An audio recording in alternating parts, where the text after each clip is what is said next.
Kwanza ni kushukuru kwa kutaka kufahamu mimi na maoni gani, kwa sababu mimi nilikuwa sehemu ya walioshiriki moja kwa moja kwenye uchaguzi huu.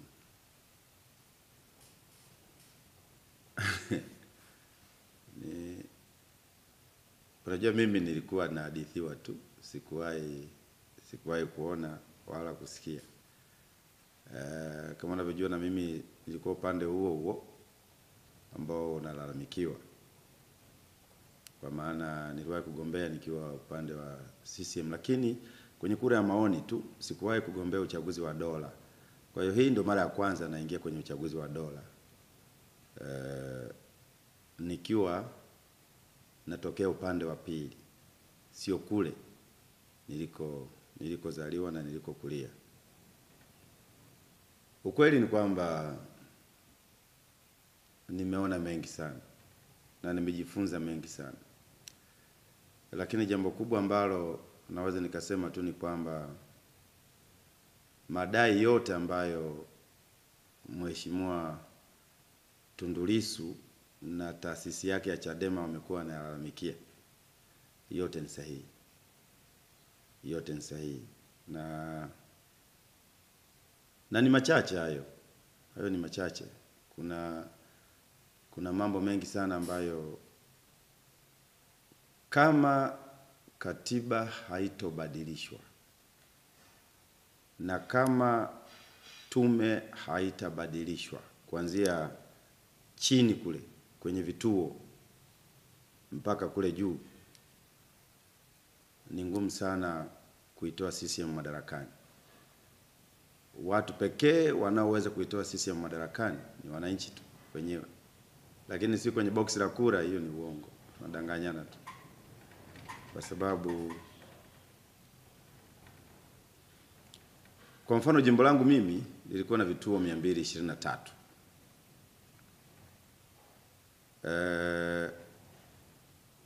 Bado vituo vya majumuisho kwa ngazi ya kata ambavyo ni 12. Alafu majumuisho yale ya moja kwa moja sasa kwa maana ya tume ngazi ya jimbo. Kwetu sisi ilikuwa ni Bunda DC. Kuanzia kule kwenye vituo vya tume, yani vituo vile kwa maana ngazi ya kijiji, kunakuwa na karani, msimamizi mkuu wa kituo, msaidizi. Kunakuwa na watu kama 4 kwenye kituo cha kupigia kura kwa ngazi ya kijiji. Na kwenye kijiji kunaweza kuwa na vituo 3 mpaka 4, wakati mwingine mpaka 5.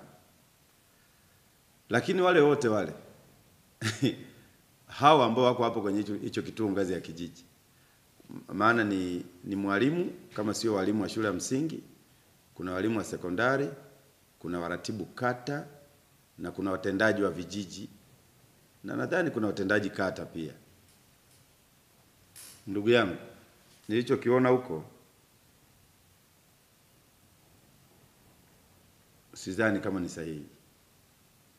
Hao wote niliokutajia hao, maana ni watumishi wa umma hao, walimu wa sekondari, walimu wa shule za msingi, watendaji wa vijiji, watendaji kata, wote hao wanakuwa na maelekezo kutoka CCM. Aidha kwa mkuu wa wilaya na watu wengine. Na ni ngumu kwamba eti hata kama ukishinda kwa 90% kama ambavyo mimi nilishinda katika jimbo la Mwibara, ni ngumu sana kukutangaza, kwa sababu mbali tuna kwamba wale wanakuwa na kura feki nyingi sana kwenye pochi zao kama wewe ni msichana, na kwenye mabegi kama wewe ni mwanaume. Na sijui na lazima unapokuwa msimamizi wa uchaguzi kuanzia ngazi ya kijiji, kwa maana ya vituo vile kwenye vijiji, lazima aidha kama ni mwanaume ana begi, kama ni msichana ana pochi.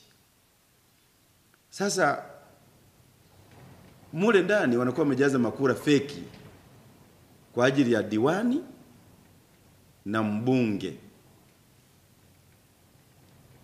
Sasa mimi nilishuhudia mwenyewe kwa macho yangu kwenye kituo kimoja, kwenye kata moja ya Nansimo, makao makuu ya kata, kulikuwa na kituo kidogo pale. Yaani ofisi ya msimamizi wa uchaguzi imefungwa, ndani mule kuna jamaa wawili wanatiki kwa mbunge na diwani tu.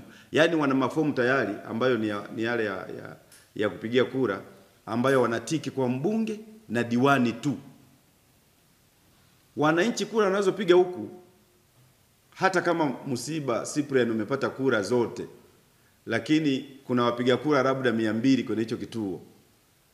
Wao kwa mfano katika kituo hicho mimi nilikuwa na kura 90, Kangerugora alikuwa na kura 10. Wanafanya hivi, katika 10 zile wanaongeza 0 mbele. Maana yake tayari Kanga na kura 100, mimi na kura 90. Lakini wanaongeza tena kura zingine za wale wanaotiki kwenye kile chumba cha pembeni, zisizozidi 100. Kwa hiyo unajikuta kwamba Kange ana kura 200, Kangerugora, mimi na kura 90. Hizo kura zingine zote ni feki. Sasa nimetoa tu mfano mdogo, na hiyo ni kwa nchi nzima, sio kwa sababu Mwibara tu. Ni kwa nchi nzima. Kwa hiyo mimi niseme hivi, nchi hii ni yetu sote. Na sio ya CCM peke yao.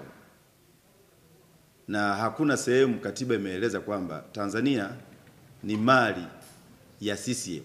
Hakuna kwenye katiba imeandikwa hivyo. Haipo. Katiba ndio sheria mama.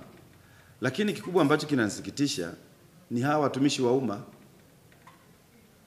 Watumishi wa umma wote kuanzia ngazi ya kijiji, kwa maana ya watendaji wa vijiji, walimu wa shule za msingi, walimu wa sekondari, maafisa elimu, si waratibu elimu kata, sijui maafisa ugavi, si maafisa mifugo, si maafisa kilimo, wote wale wanakuwa kwenye uchaguzi kwa nia moja tu ya kuhakikisha kwamba CCM inashinda. Sasa inasikitisha, na nadhani moja ya tatizo kubwa katika nchi yetu ni watumishi wa umma pia kujiengage zaidi ndani ya CCM, wakaacha majukumu yao ya msingi ambayo wanaelekezwa na katiba ya Jamhuri ya Muungano wa Tanzania, kwamba wewe kama mtumishi wa umma haupaswi kuwa na upande, hasa unapopewa jukumu kubwa kama kusimamia uchaguzi wa Tanzania. Kwa hiyo moja ya tatizo kubwa sana la nchi yetu ni watumishi wa umma. Na watumishi wa umma wanakwenda huko wanaisaidia CCM kushinda. Angalia maisha ya walimu wa shule za msingi. Mimi nimetembea shule ya 48 kwenye jimbo langu. Jimbo langu kwa mujibu wa takwimu ndio jimbo maskini kuliko yote Tanzania, kwa maana jimbo la Mwibara.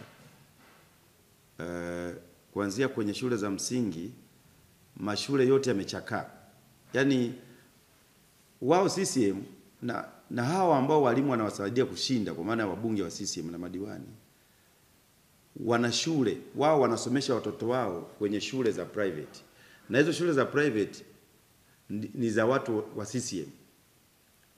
Na wengine wako serikalini. CCM na baadhi ya watu wa serikalini wanashirikiana kuendesha mashule hayo ya binafsi. Kwa hiyo shule za serikali zimechakaa sana. Nafikiri jimbo letu la Mwibara linaweza kuwa linaongoza kuwa na mashule mabovu kuliko Tanzania nzima.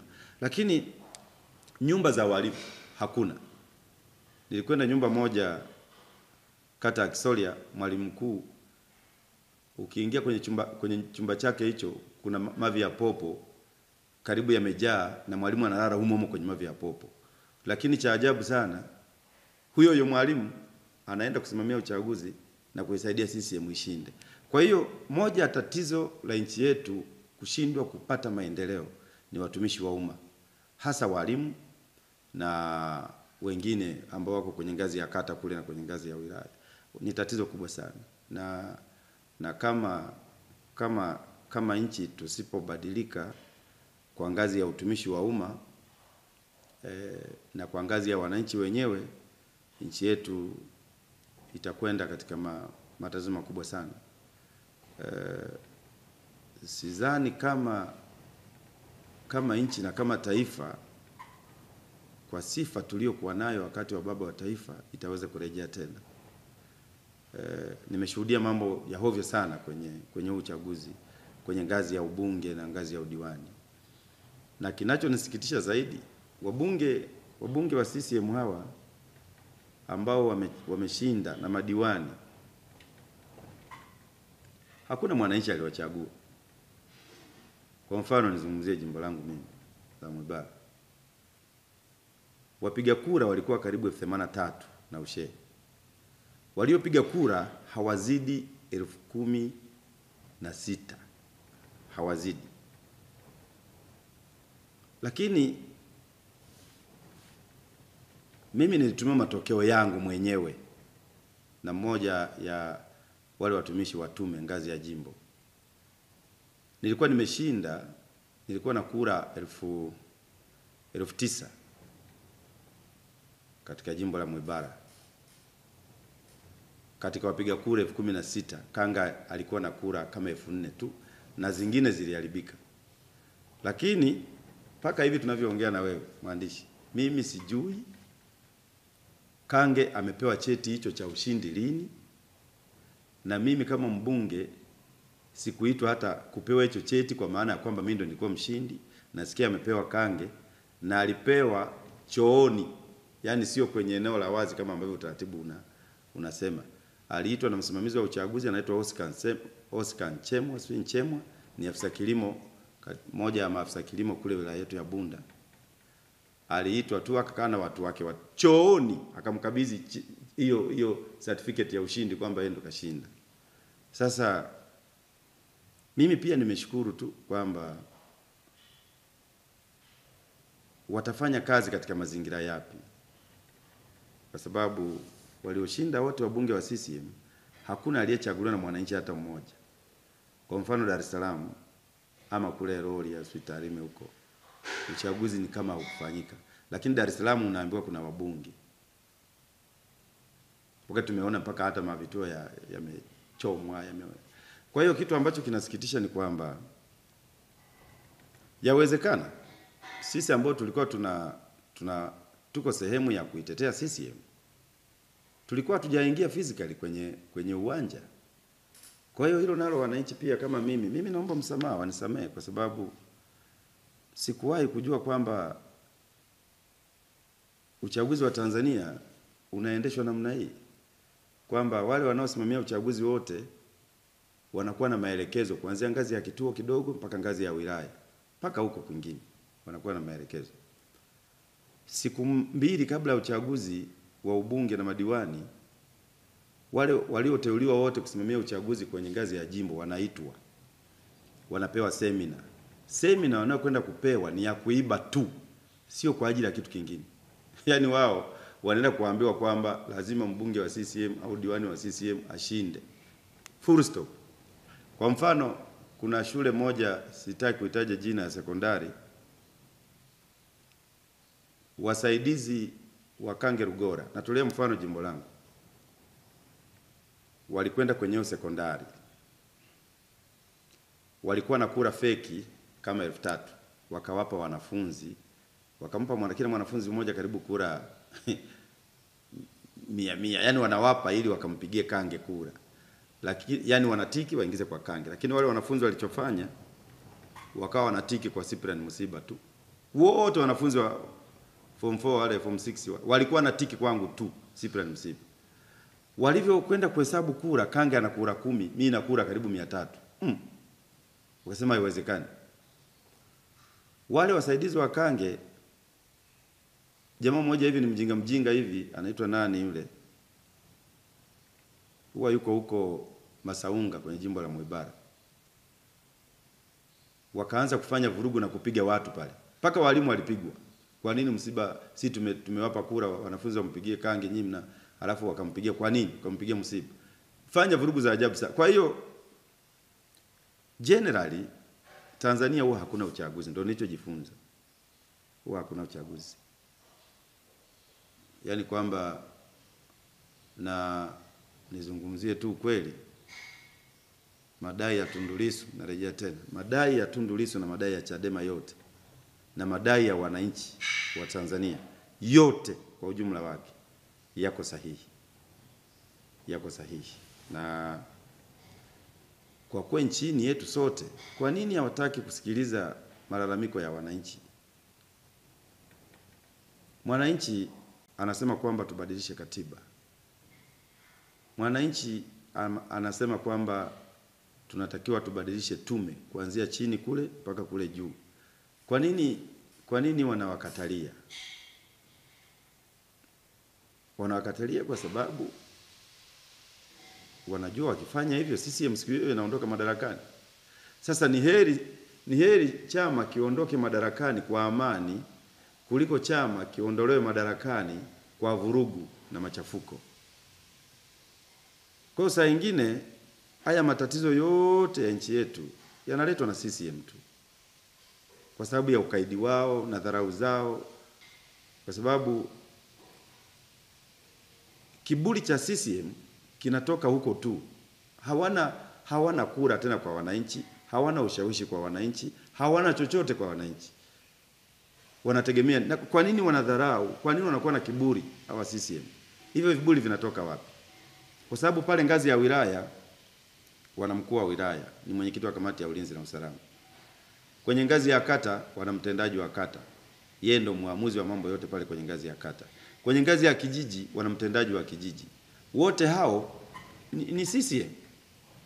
Kwa unakuta raia hana sehemu ya kukimbilia, raia hawana mtetezi, raia wakipata matatizo hawajui waende wapi. Kwa hiyo mimi nasema wakati mwingine haya matatizo yamesababishwa na CCM yenyewe. Na kama ni lawama, wa kwanza kulaumiwa ni CCM wenyewe. Ni CCM wenyewe, kwa sababu mimi kwenye jimbo langu kule kulikuwa na mtu mmoja, kiongozi wa ngazi ya wilaya. Anakuja anawagawia hela mabarozi wa nyumba 10, 3,000, 4,000. Baada siku moja kabla ya uchaguzi akaanza kupandisha dau. Kiongozi kabisa anatembelea gari ya serikali. Akaanza kugawa 25,000 kwa kila barozi wa CCM. Na 25,000 hiyo kuna shilingi 12,000 kwa ajili ya wale wasaidizi wa barozi uwe wa CCM. Sasa angalia kwenye jimbo kuna mabarozi wangapi? Na wale wajumbe wao wako wangapi? Hiyo fedha iliyoteketezwa na huyo mtumishi wa umma kwenye ngazi ya wilaya mwenye maamuzi ya mwisho, hiyo pesa alitoa wapi? Na kwa nini CCM wanatumia fedha kwa anasa namna hii? Unaenda kununua mabarozi wote wa jimbo zima karibu mwezi mzima ili Kange Rugora ashinde. Halafu kwenye jimbo lake na kwenye wilaya yake hiyo 90% ya shule za msingi watoto wanakaa chini. 100% ya walimu hawana nyumba za kuishi. Wanalala pamoja na popo. Vitabu vya kiada hakuna. Mahitaji ya walimu ni sifuri. Sasa kwa kweli nilichokiona kwenye uchaguzi nikielezea naweza nikatumia hata siku 5 naelezea. Na nadhani nitaandika kitabu kuhusiana na uchaguzi wa Tanzania. Nitaandika kitabu. Maana lazima tuwasaidie vizazi vinavyokuja. Kama taifa hatuwezi kuendelea kuishi namna hii, kwamba katiba yetu imetoa mwongozo na maelekezo kwa kila raia wa Tanzania kuweza kuheshimu sheria na taratibu za nchi. Sasa hizo sheria maana yake ni kwamba ukiwa CCM wewe upaswi kufuata sheria za nchi. Ukiwa nje ya CCM wewe ndio unapaswa kufuata sheria za nchi. Hiyo haiwezekani. Sheria au katiba ambayo ndio sheria mama inatuelekeza Watanzania wote tuheshimu taratibu na sheria za nchi. Tuheshimu taratibu za uchaguzi wa nchi. Ukiwa CCM ukivunja sheria wewe huna kosa. Ukiwa sio CCM ukivunja sheria unakosa. Sasa hatuwezi kuendesha nchi kwa namna hiyo. Nchi ni yetu sote na kila raia wa Tanzania ana haki ya msingi ya kuheshimiwa, na haki ndicho kitu cha msingi sana katika maisha ya binadamu. Haki. Na hata Mwalimu Nyerere alisema kama viongozi watashindwa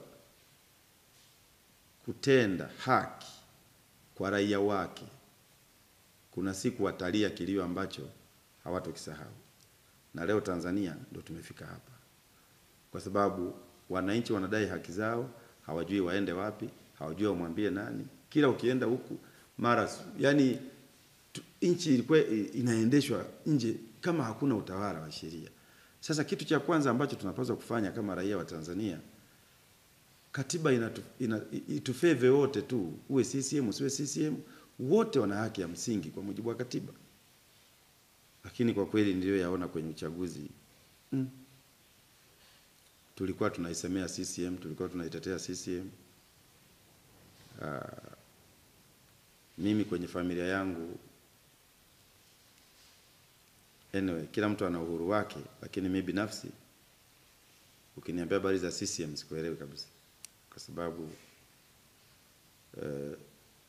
sio CCM ambayo wazee wetu, mama zetu na baba zetu na babu zetu walitengeneza.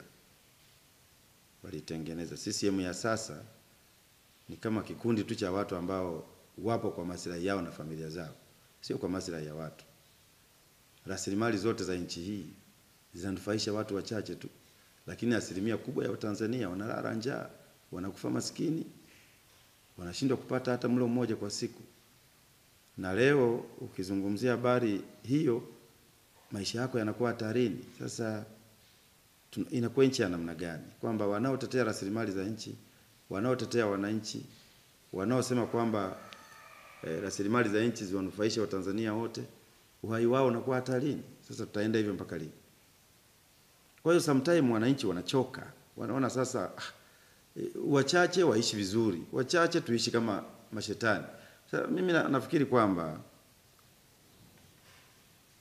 kwenye siasa za Tanzania tusipobadilika hatuwezi kwenda. Na mimi nasema watu watangulize mbele Utanzania na utaifa kwanza. Habari ya kusema CCM, ACT, Chadema, hivi vyama ndivyo vinatuingiza kwenye machafuko. Mimi nadhani kama raia, kama wananchi, tujaribu kuweka mbele maslahi ya taifa letu kwanza. Kwa sababu Kenya kulikuwa na KANU. KANU ndio iliyopigania uhuru wa Kenya. Lakini KANU ilikufa kule Kenya. Kenya ipo. KANU ilikufa, Kenya ipo. Kwa hiyo taifa ndio kitu cha msingi kuliko chama. Lakini Zambia kulikuwa na chama cha Kaunda kule, kupigania uhuru wa Zambia. Kile chama kilikufa, Zambia ipo. Botswana pale tumeshuhudia mpinzani anaingia pale kama rais wa nchi. Sasa chama kile cha Botswana kilichowapa uhuru kimeshakufa. Kwa hiyo yani mimi nasikitika sana kwamba eti mtu anawatumia watumishi wa umma kuilinda CCM, wakati watumishi wa umma ndio wenye maisha magumu kuliko wananchi wote wa Tanzania, kuanzia wanapoishi, familia zao zinavyoteseka, lakini hao ndio wanatumika kuisaidia CCM iendelee kubaki madarakani. Inasikitisha sana. Mimi huyo afisa kilimo huyo Oscar Nchemwa huyo aliyemtangaza Kange chooni wakati Kange hata hajashinda, yani mtu kama huyo mimi namuombea laana tu kwa Mungu. Kwa sababu moja ya watu ambao wameshiriki kwenye haya machafuko nadhani ni tume kwenye ngazi ya jimbo na kwenye ngazi ya kata na kwenye ngazi ya vijiji. Kwa hiyo kuna watu wanapaswa kuwajibika kutokana na matatizo yaliyotokea katika nchi yetu. Na wanaopaswa kuwajibika wa kwanza kabisa ni tume kwenye ngazi ya kijiji, kwenye ngazi ya kata na kwenye ngazi ya wilaya. Wengine ni wakuu wa wilaya, wanatakiwa wawajibike kabisa. Yani wanatakiwa washtakiwe kwa sababu na wao wameshiriki sana kuvuruga uchaguzi huu. Kabisa. Wasimamizi wa tume ngazi ya wilaya, kwenye ngazi ya kata na kwenye ngazi ya vijiji wanatakiwa kwa kweli wawajibike ama wawajibishwe kulingana na matatizo yaliyotokea kwa raia wetu. Kwa hiyo unajua pia kwa mfano unaingia bungeni mle, kwamba bunge limeitwa. Kuna mkoa kama Dar es Salaam asilimia kama 80 hakuwa na uchaguzi, lakini wabunge wamepatikana. Hawa wabunge wa Dar es Salaam na madiwani wao wataenda kumuongoza nani Dar es Salaam hapo? Huo ni mfano mmoja tu mdogo. Haya, mimi kwangu kule Mwibara Kanga ataenda kuwa mbunge wa nani? Kwa sababu wananchi walimkataa. Lakini CCM wamemtangaza kwa nguvu kupitia huyo msimamizi wa uchaguzi. Haya, hapo Bunda kwa East Bulaya, twende Tarime mjini kwa Matiko. Mkoa mzima wa Mara hakuna CCM ambaye alikuwa anatakiwa kule. Lakini wako ndani ya bunge, wanakwenda kura hela za wananchi. Maana hiyo fedha wanaolipwa wabunge ni kodi ya wananchi. Ni kodi ya wananchi.